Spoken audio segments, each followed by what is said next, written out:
What do you think about that? You agree, Mike? Yeah, I do. And the reason why I don't like this idea is because when you get a loan, you have to remember that you have to pay this loan every month. Right. Let's just say you were able to get a $50,000 loan. Let's just say $25,000 loan. I don't know how much monthly payments you're going to end up paying on a monthly basis, but whatever that amount is, that's going to add pressure to your trading. That's going to make you, like think that, oh my God, I have to make money because I have to pay this monthly payment for this loan.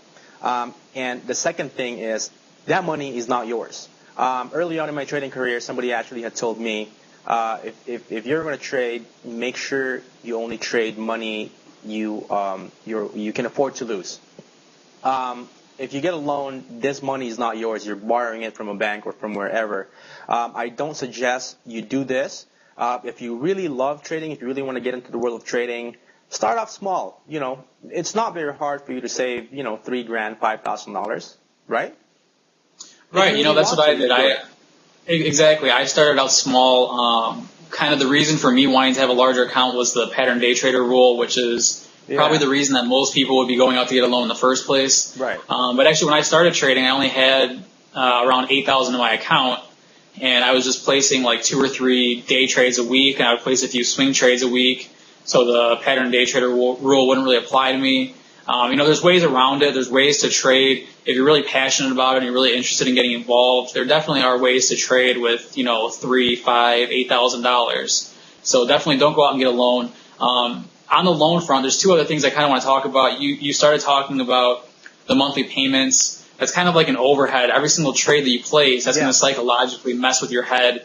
You're going to be thinking, hey, I need to make $800 or $1,000 this month just to pay off my loan.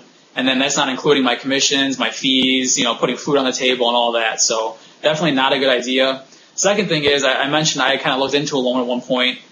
Since you have no collateral, and that's going to be money that you're putting, into the markets and you're risking, probably the lowest interest rate you would ever get is between 10 and 12%, if not more. Yeah.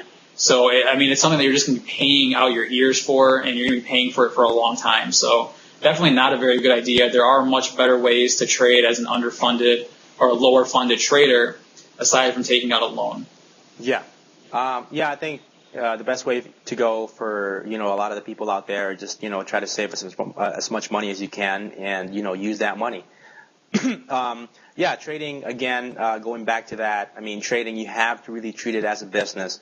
If you are doing business, you open up a Subway franchise or whatever franchise or start, a retail business from scratch.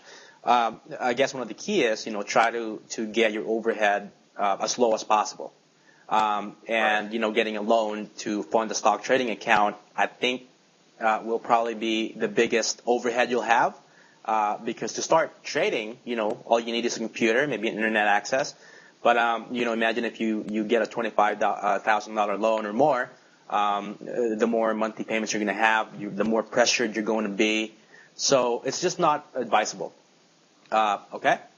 You want to add any more to that, Brendan? No, you know what? I'd go as far as to say that if you're going out to get a loan and you're a new trader, I'd say there's probably like a 99% chance you're going to fail just because of all the pressure that's on you. The chances of you succeeding are slim to none. I think you have a much better chance of actually succeeding as a trader if you just save up a few $1,000s and start out small and kind of work your way up from there. Yeah. I agree. And before we move on to the third question, I almost forgot. The Trader Q&A segment is actually sponsored by your company, 123learntotrade.com. That's correct. That's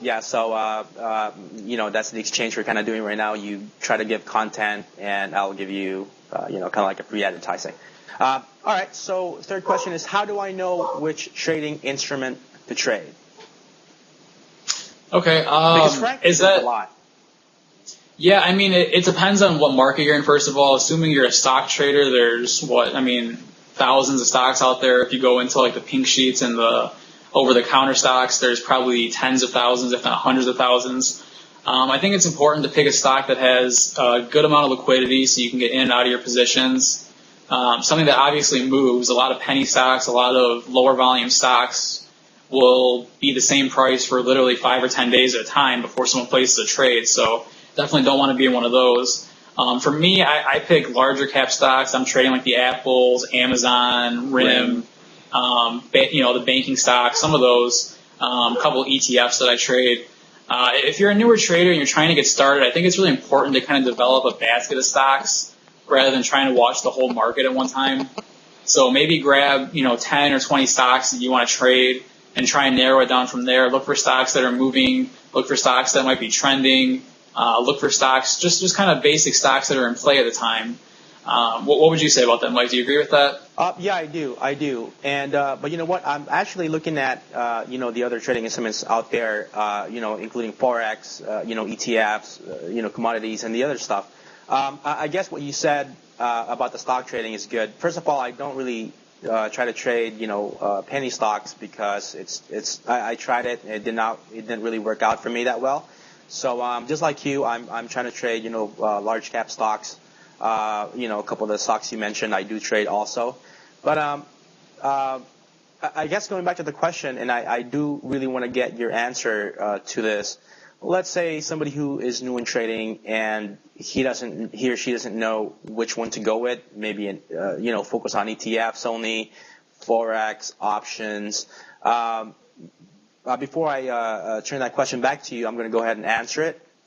For somebody who does not know which trading vehicle, trading instrument to trade, I guess what I can say is maybe try each and every one. I've actually heard this from a previous guest, and he said if you don't know which one, go ahead and try to taste all flavors of the ice cream. Sorry about that. It's my mom. So try to taste different flavors of the ice cream and then find the one that you like most and you focus on that.